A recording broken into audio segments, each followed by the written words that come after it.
welcome to Openly Spoken, the podcast to help you show up, speak out, and be seen in healthy relationships. On this show, we talk about self-love, sexuality, relationship tips, including ending the cycle of toxic relationships, and healing and thriving after heartbreak. Hi, I'm your host, Celia, and I am a certified sex, love, and relationship coach, helping ambitious women with a history of toxic relationships feel deeply connected in healthy love. These are such important topics that every woman deserves, so if you could leave this show a rating and a review on Apple Podcasts or Spotify to help more women find this, it would mean the absolute world to me. Thank you so much for being here today. Now let's dive into the show.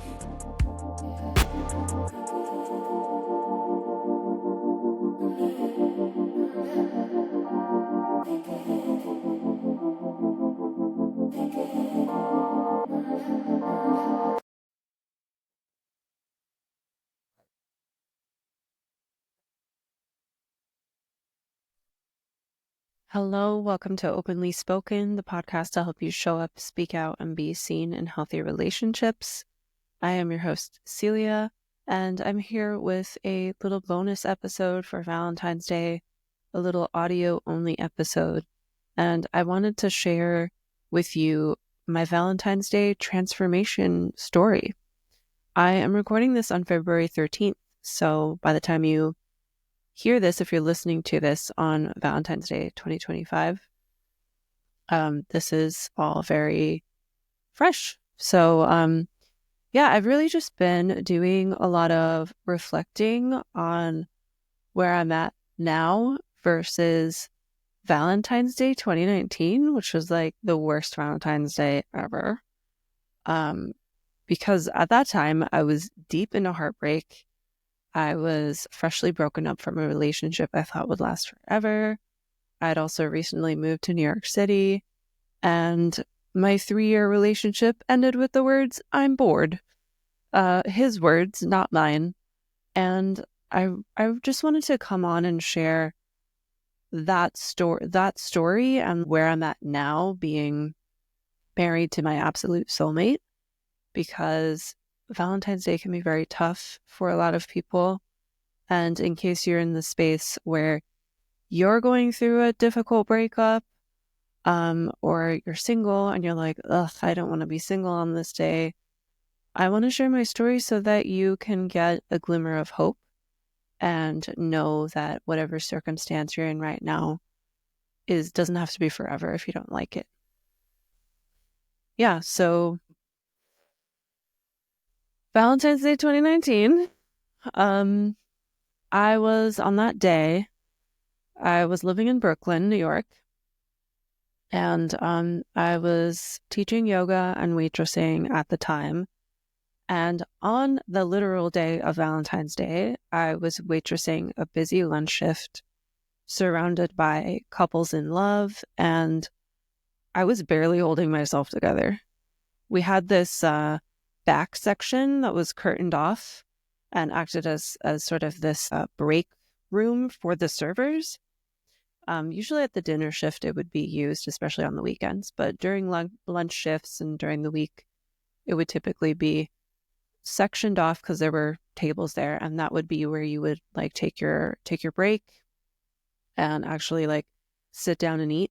First of all, shout out to New York City for, at least my experience with 3 different restaurants I worked at. They actually feed you, not like when I lived in Miami, Florida, where you're like actually legit starving on your shift and punished if you try to step aside to take a couple bites of a protein bar or whatever you have. But I'm going on a tangent. Okay. So I was barely holding myself together. I was going into this back space to cry. Like in between going to my tables and taking orders and bringing food up, I would just go behind this curtained off area and I would just like cry. And then I would like wipe my eyes, take a deep breath, paste on my smile, put on my game face, and get back out there on the floor. And I'm very grateful that I had a very very cool and kind floor manager, very cool and kind coworkers. They were all very compassionate with what I was going through. And we kind of had this like family vibe there that I felt comfortable sharing stuff with them, which was not the vibe at the other two restaurants I worked in New York City. But on that day, I was asked to work the dinner shift, and I was barely holding myself together for lunch shift. And so the thought of waitressing all these like Valentine's Day dates while I'm like a week fresh out of a breakup sounded like hell to me. So I said no.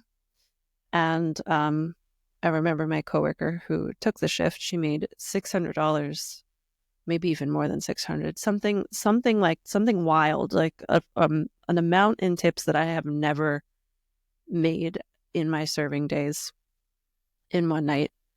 And I remember thinking like, maybe I should have taken that shift. But deep down, I knew that I needed to be alone that night. I needed to grieve. I needed to be in my feelings. I needed to be in my apartment alone while my roommates were out for Valentine's Day.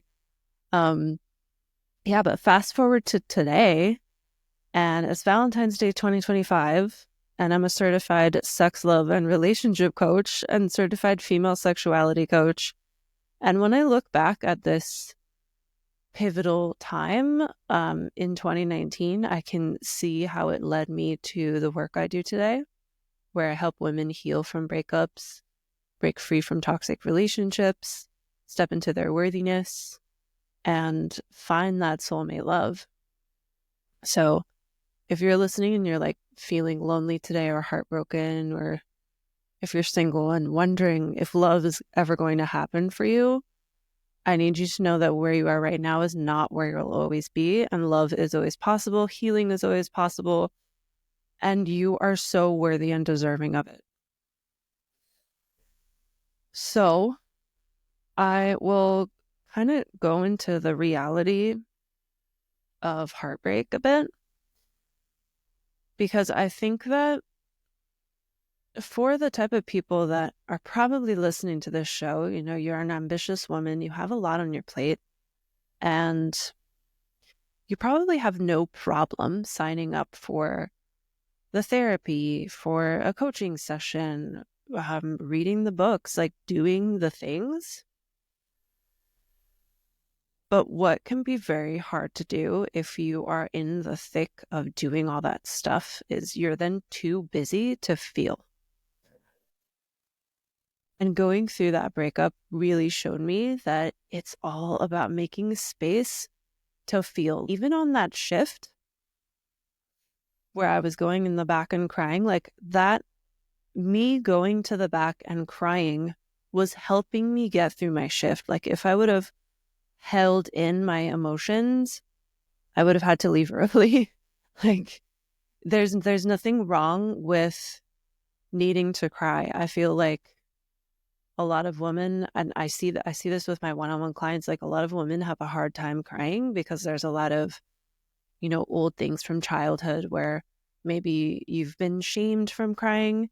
Maybe it just feels unsafe to let the emotions out. Sometimes it can also feel like if you let yourself cry and you allow yourself to go there with your sadness or your grief, it feels like you'll be in that space forever.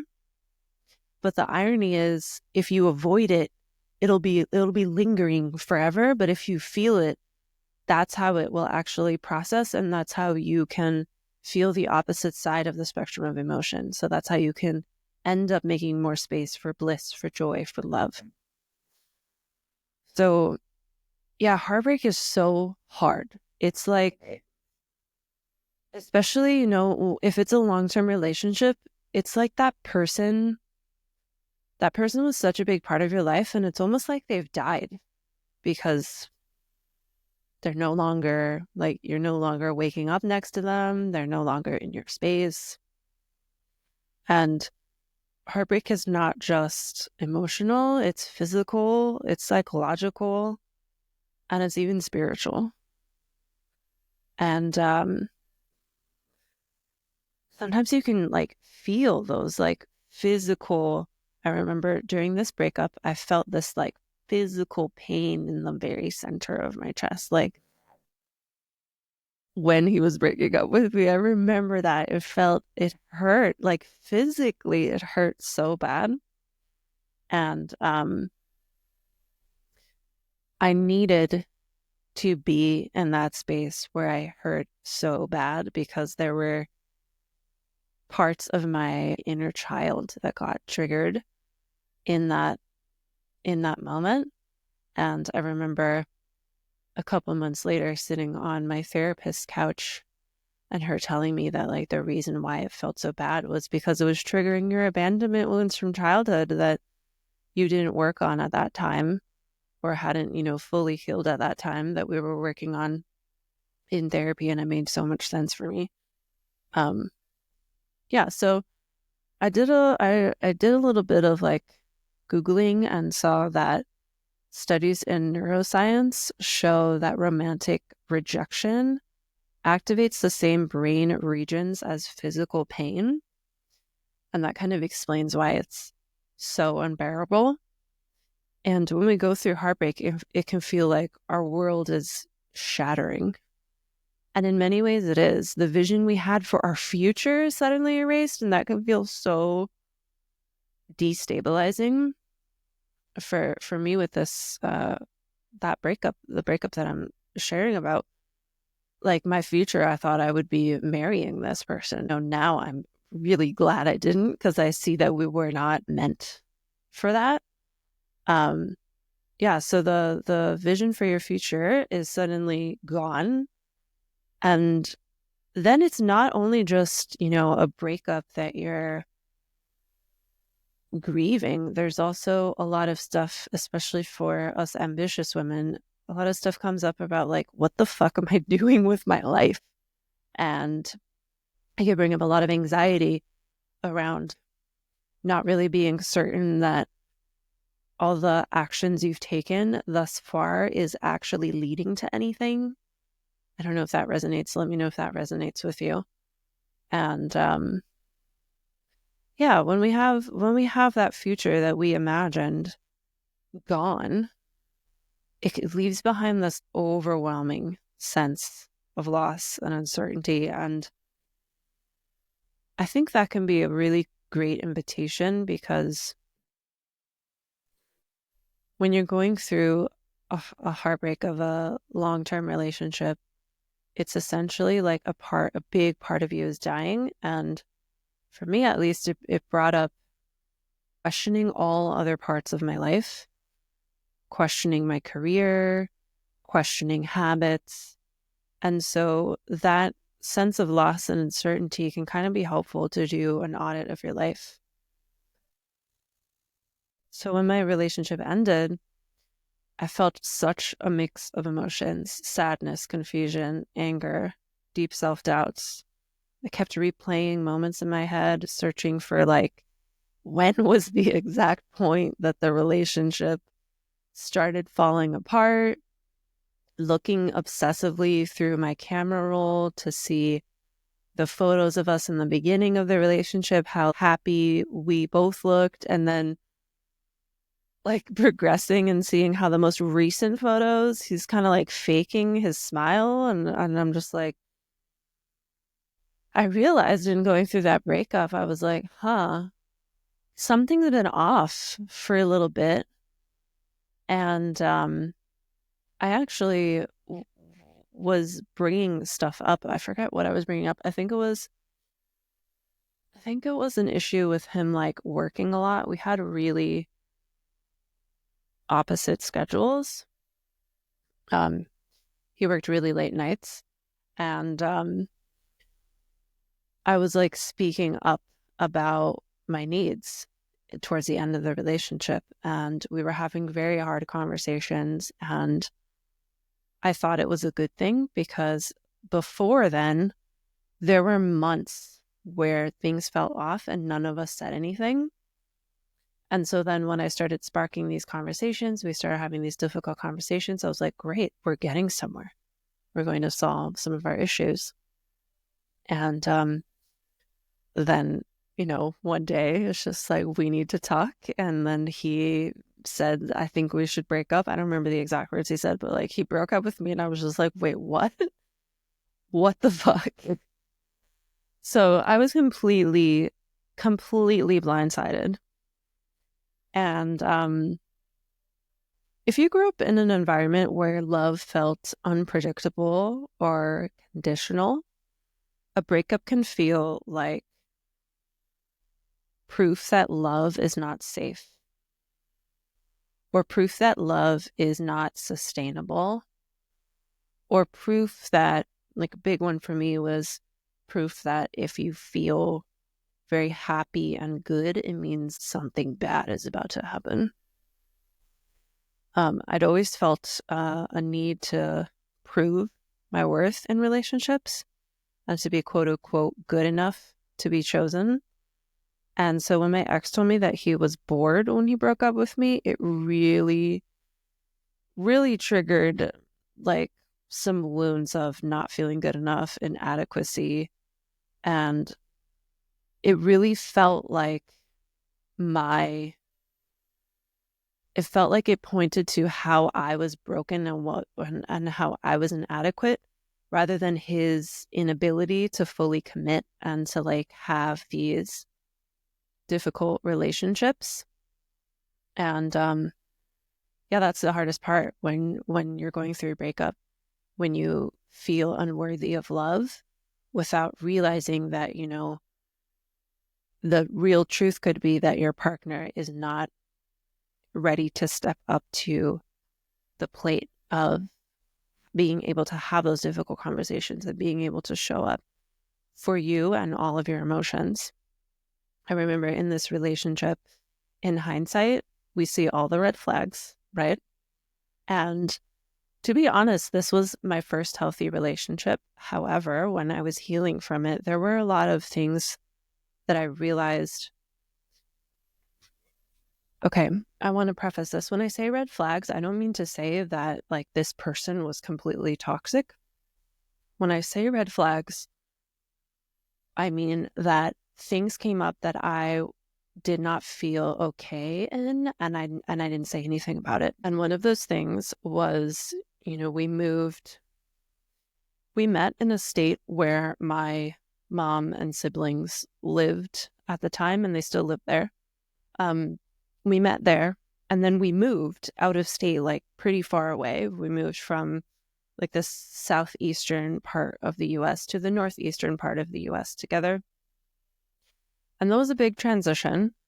We moved to Connecticut at first, and after about a year and a half, we moved to New York.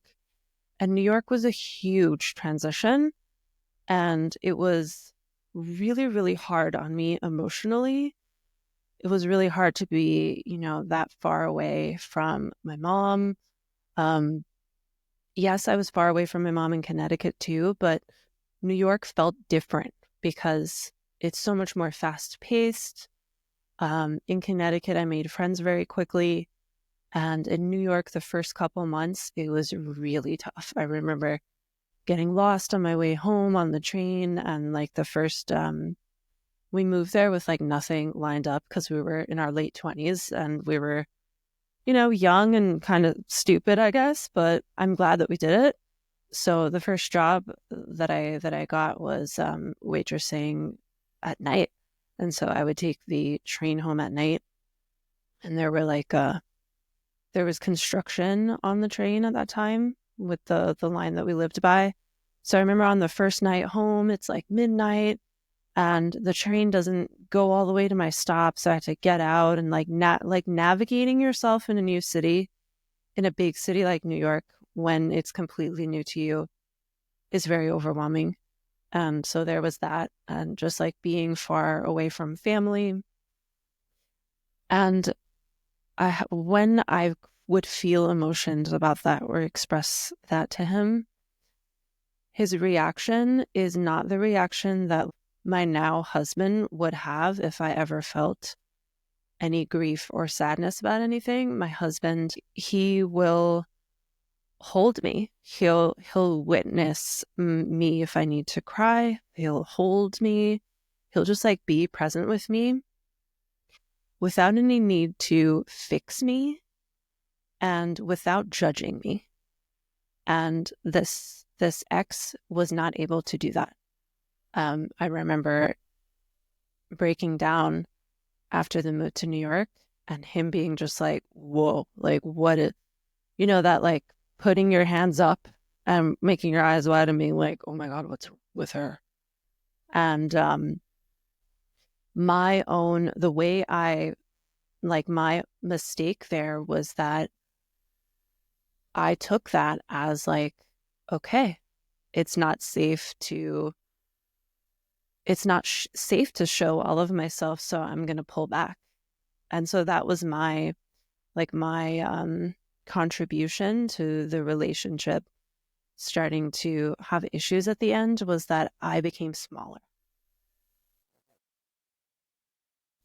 And if you are listening to this and you're currently going through a breakup and you are still in the space where you are looking at all of the things that your ex did, or all of the ways that your ex ruined things, I really invite you to turn that reflection to yourself and look at what are the things that I allowed to happen. Where are the points in the relationship where I didn't speak up for myself, where I didn't set a boundary when I had to, where I wasn't as authentic as I would have been if I would have felt safe. Why did I allow this person to make me hold back my true expression? Like, is that really the kind of love I want to have? Like, really asking yourself those questions. Because if you keep focusing on what your ex did wrong, you won't actually end this cycle of being in relationships with people who aren't emotionally available for you. You won't end the cycle of being in relationships that feel toxic. And in this relationship, I said before that it was my first healthy relationship. However, having had a history of toxic relationships, I did not know how to navigate my first healthy relationship. And so another thing I realized in hindsight was that in the beginning of this very first healthy relationship, I received so much nourishment from the joy in how this person was not like my other ex that I had before him. This first healthy relationship, there were so many ways where he was significantly better than my ex. However, just because someone is better than your ex does not mean you stay with them. I don't think there was anything, particularly toxic about this person. There was nothing particularly toxic about him besides, the fact that he couldn't hold my emotions. But because I was so used to toxic relationships, when stuff like that happened, where he wasn't able to show up and be present with my emotions, I did not know how to say, hey, when you treat me like there's something wrong with me when I cry, that doesn't feel really good. It would be very supportive if you could just hold me and be present with me. Are you able to do that? I wasn't able to communicate what I needed and communicate how I felt, because here I am in this relationship where it's the first person that I was with where I'm like, oh my God, men like this exist. And so because of that, I was like clinging on to him. I was like, I don't want this to ever end. Like, he could never leave me. And so that was my toxic trait. That was like the toxicity that I brought in because I wasn't yet fully healed from this history of toxic relationships. There's kind of like two phases to breaking the cycle of toxic relationships. I was going to say phase 1 and phase 2, but I don't mean to say like phase one needs to happen first, but phase one for me specifically was dating a different type of person, like no longer being available for men who didn't fully value me, didn't fully see me, and no longer being available for men who were like controlling. I remember when I first was in this first healthy relationship, I was saying like I was apologizing for things like left and right, and he reflected and he was like, "You say sorry a lot. Like you've dated a lot of assholes, haven't you?" And I'm like, "Yes, I have." And it was a really great invitation and a great growing experience to be like, "Oh yeah, I don't need to apologize for my existence." And so that was phase one of like going after different types of people. And for me specifically, this is going to be different depending on maybe like your sexual orientation, because I know not all women here are, dating men. Some women like women, some, there's non-binary people exist, even though our current political administration pretends like they don't. Anyways, for me, that phase one of being available for a different kind of man came from healing my father wound. And then the second phase, where instead of focusing externally on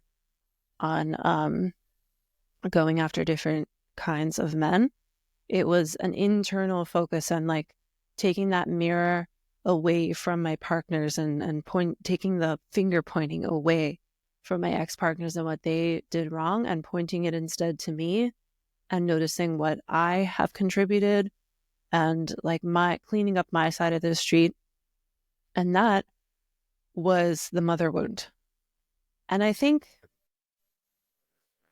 that the mother wound and that like internal stuff is probably harder to move through, because we're not really, there are things that we're doing that are unconscious, so we're not fully aware of all of our toxic behaviors and behaviors that have really helped us survive ever since we were children. And so it just feels so normal to us that it's hard for these things to be pointed out to us, especially if you're just in a vacuum, like if you don't have a therapist or, relationships can also be a good mirror to point things out, or like really outspoken friends who are like, "Hey, you're doing this thing." It's really hard to really fully see where you are contributing. Breakups can also trigger our attachment wounds. Well, it's a big one. I talked about, feeling abandoned, and the attachment wounds that's also why looking at your mother wound and your father wound is such a big, strong tool for relationships, because this is where your attachments were formed. And when you can look at your mother wound and father wound, what you're doing is you're changing your own internalized version of your caretakers, and then you get to parent yourself better than you were parented. And yeah, so for many people, when their attachment wounds are triggered, this experience can awaken those childhood wounds, especially if you have anxious attachment style, and especially if you have felt emotionally abandoned from your parents. If you grew up in an environment where love felt very unpredictable, very conditional, a breakup can, again, really trigger that piece of love being unsafe and unsustainable. And I talked about how the hardest part is like that reflection of us, like something wrong being with you. I know I just said that you do have to point the finger at yourself and see what did you contribute. However, that does not mean that you are broken, you're a human. you're going to make mistakes. Even though you have made mistakes and you have taken certain actions, it never whatsoever takes away your inherent worth and your inherent deservingness of love. Because you are a human being who exists, you are infinitely worthy of love and infinitely deserving of healthy love. Like truly, truly, truly. And if you don't feel that, if you hear me say those words and you're like, no, I don't believe that. That is just it's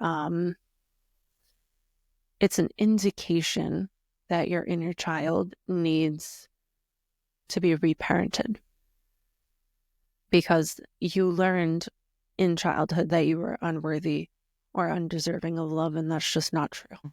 And knowing that, inner child work, inner mother work, father wound, mother wound, even though these topics are heavy and can bring up a lot, you can still invite fun and pleasure into your healing. You can still make space to, inner child healing can sometimes look like dancing to a song that you just loved so much when you were a kid. Or, maybe you go into the depths and you're ugly crying, and then afterwards you dance with your inner child, like making sure that you bring in fun into your healing so that your nervous system learns. Healing is also fun. It's not always tiring and draining. So, when a relationship ends, it's really easy to believe the lie that we're unworthy of love. It's easy to fall into that trap of believing that you weren't good enough and that if you'd just done something differently, the outcome of the relationship would have changed.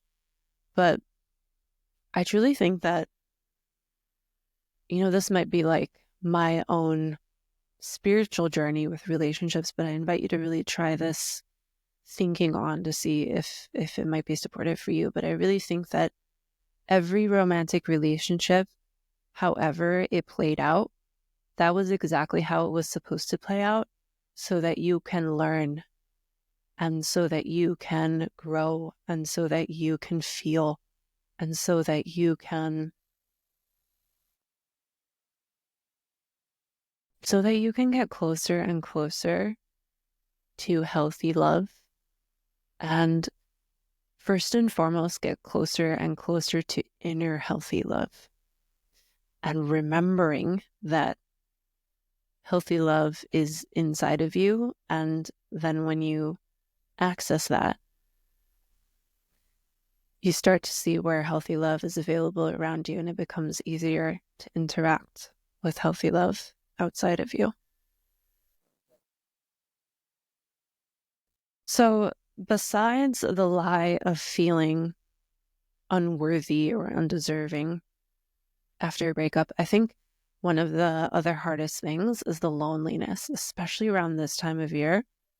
And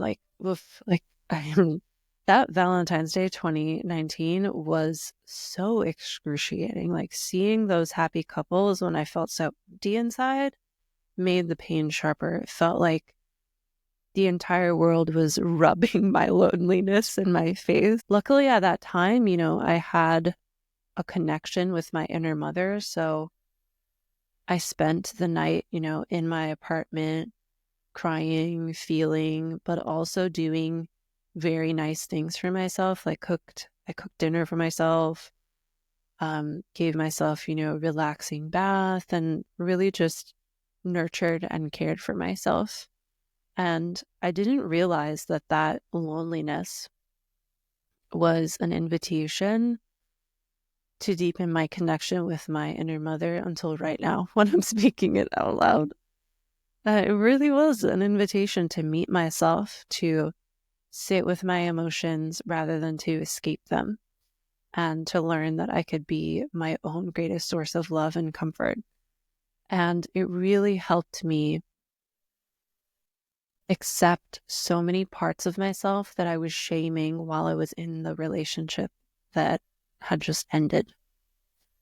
And I remember having that sort of cracked open experience of feeling deeper love for myself. And that was when I wrote, I'm going to put this in the show notes, but there was this Instagram post that I posted as I was going through this breakup. And I've archived a lot of my stuff, so it's not hard to find. There's only 23 posts on my Instagram right now, but it's the very first one, like the oldest one. I'm going to link it in the show notes. But in the caption, I basically was saying how I met my soulmate today and how that, that was me. And then I listed out all of these like things about me. And a lot of them were things that I had felt shame about, either in the relationship or just, like my whole life. And it felt really good to kind of like, it felt like I was starting fresh in life, kind of, because now I'm like, oh, okay, I have this deeper connection with myself. And I also was, for the first time, feeling so much comfort in being alone from that experience of like loving myself deeper. I'm like, I'm my soulmate. I don't fucking need anybody. I don't need to be in a relationship. And yes, I am married now, but it's not needing a partner and desiring to be with a partner are two different things. When I say need, and when you come from a place of need, you are coming into the relationship as if you're not complete without a person. You're coming into the relationship as if you are half of a whole. You are one half, your partner's the other half, and together you are whole. But I have a, newsflash for you if that's you. That is codependency. That is not healthy. If you come into a relationship with the energy of I don't need a partner, but I desire them, that is just like, even just saying those words out loud, like, doesn't that sound sexy? Like, I don't need you, but I desire you. Then you come into a relationship whole, you're complete, you know yourself, and this person that you get into a relationship with, they don't have this huge weight of responsibility to meet all of your needs because you've got you. And that's not to say that your romantic relationship shouldn't meet any of your needs. Of course it should, but it's a completely different ballgame for your romantic partner to meet every single one of your childhood needs without you showing up for yourself in that way. Because then honestly, essentially what's happening is your inner child is running the show, and your partner is then really in a relationship with your inner child instead of like the grown-up, adult, mature version of you. And a big red flag to look out for, to see if your inner child is running the show, is if you are in that cycle of toxic relationships and you're not able to get out of it. Another one is also if you, this is the same as toxic relationships, but if you're in relationships where there's a lot of fighting and a lot of drama, it's most likely your inner child. There's something that your inner child needs. And I promise you, it is safe to connect with her. I know that kind of deep work can feel uncomfortable and frustrating because it can also take a while to really feel better and confident and raise your worthiness, deservingness, your self-esteem. But as long as you are willing to feel, that is truly the key. As long as you're really, really not stuffing down your emotions and just making space to feel it. And that was honestly my turning point in this breakup, is really making the space to let myself ugly cry, let myself rage. Obviously, I was doing this in safe space. I wasn't, yes, I was crying on my shift in that restaurant, but at least I was, going behind a curtain and like sometimes even going into the bathroom. Like I was making space for my emotions. But then when I was home and I had my apartment to myself, I was punching pillows. I was ugly crying, screaming, like doing all the things that I needed to do. I also was in therapy. I was working with a coach doing embodiment work where we had to rage with our emotions. And these, like, really ritualizing your grief and making a ritual of checking in with yourself and allowing yourself to truly feel, that is the key. That is the key. And this is exactly what I help my one-on-one clients do. And I know that can sound scary of like really, really feeling into those emotions. So I just want to share like how we get there with people who have the resistance. The very first starting point is making it a practice to connect with your breath and to connect with your body and to allow yourself to be still. Allow yourself to get quiet with yourself. And then from there, once you feel a little bit of mastery in doing that, from there it's connecting with, humans are multifaceted. And when we say multifaceted within the coaching space or even within therapy, we are talking about multiple parts of yourself. So your inner child, your inner mother, inner father, inner critic, inner perfectionist, all those parts of yourself. The next step after you're able to be quiet and breathe and connect with your breath is uncovering all those parts of yourself and really creating a relationship with, it's like your inner family, especially when we're talking about inner mother, inner child, inner father. That's your internal family.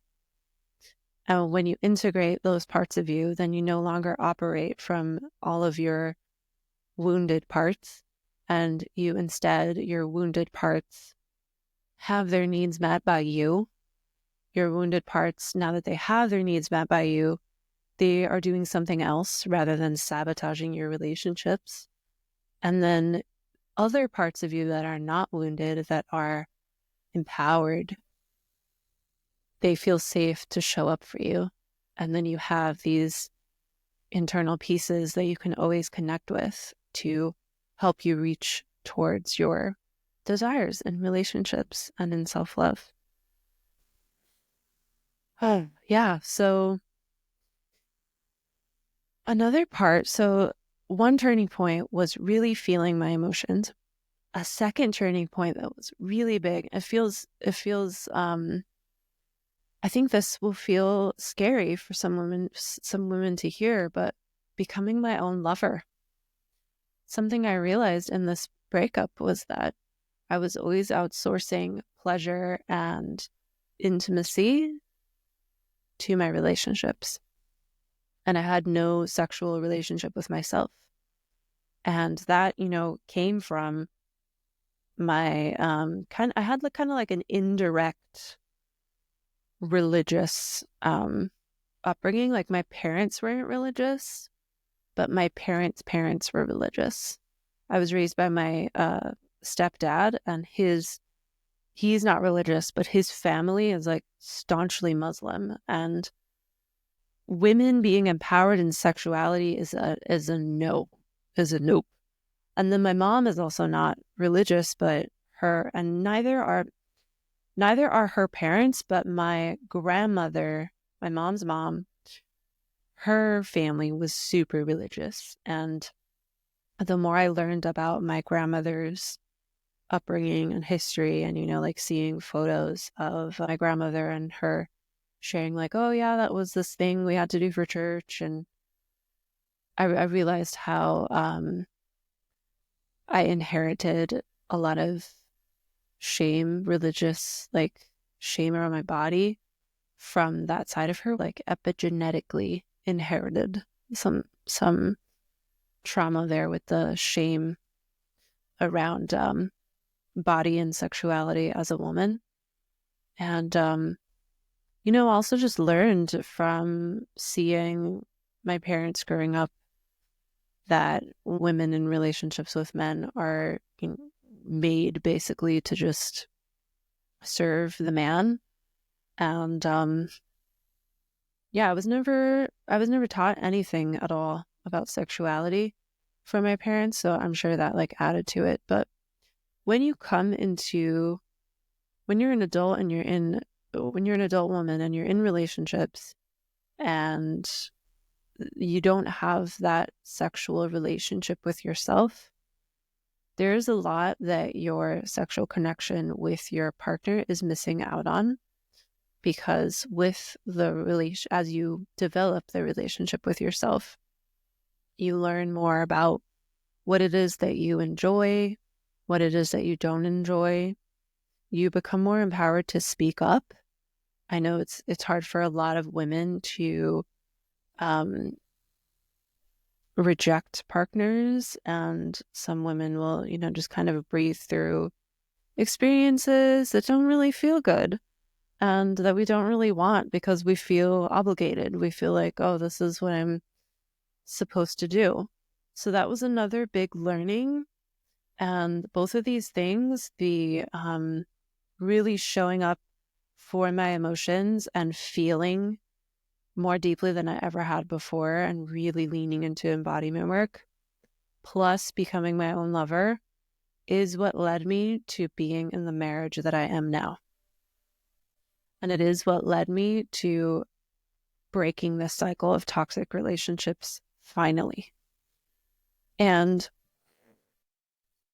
another kind of nuanced thing that will come up, and that did come up for me, was, the triggers don't just stop because you have learned how to feel and you've learned how to be your own lover and have that intimate relationship with yourself. When you are in that like next level relationship, then again, it's still triggering because for so long in your life and in your childhood, you've learned love is not safe. And so even though I had ended the cycle of toxic relationships, and even though my husband is wonderful, just him being wonderful would trigger me. And so then that is an invitation to go deeper into your healing work. And that is honestly how I ended up doing the work I'm doing now. I started like leaning into the becoming my own lover stuff even more, and had such a huge transformation from that at the end of 2022, I signed up for a sex, love, and relationships coaching certification. I'm certified in that now. And within the same program, I also just completed a certification in female sexuality. I'm actually taking a test for it tomorrow. All of my graduation stuff has been submitted and accepted, and the last part is just taking a test tomorrow. And that is not something I like set out to do with my business. I was teaching yoga. Like, teaching yoga was my first step in having this type of business where I'm helping people connect with their inner world. I never in a million years thought it would end up turning into relationship, sexuality, and self-love coaching for women. But because I had such a big epiphany and like spiritual awakening with divine sexuality work or sacred sexuality work, whatever you want to call it, it felt like exactly how it felt when I discovered yoga. And yoga is also something I never set out to teach. I signed up for my yoga teacher training just to deepen my own practice. But at the end, just like how the sacred sexuality work made me feel, it's like, oh my God, this is amazing, and everyone needs this. With yoga, like, I truly think if every person in the world practiced yoga and mindfulness, we'd live in a completely different world. And if every woman was able to have an empowered sexual relationship with herself, we'd have a completely different world. Same thing goes for men and non-binary people. Like, sexuality is such a natural part of ourselves, and it is shamed left, right, and forwards and backwards and diagonal. Like, it is shamed so much. but it's a natural part of us.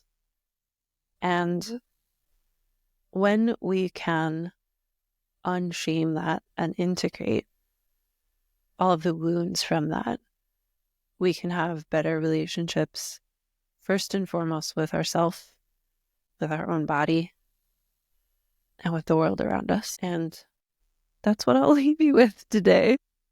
If you resonate with my story and you're a woman who wants to start leaning into sacred sexuality work, you can join my waitlist for Heart Magic. It's a self-paced self-love course with the practice of breast massage in it. It also has embodiment work, mindfulness work. It has all this stuff in there to help support you in a breast massage practice because it can be very triggering.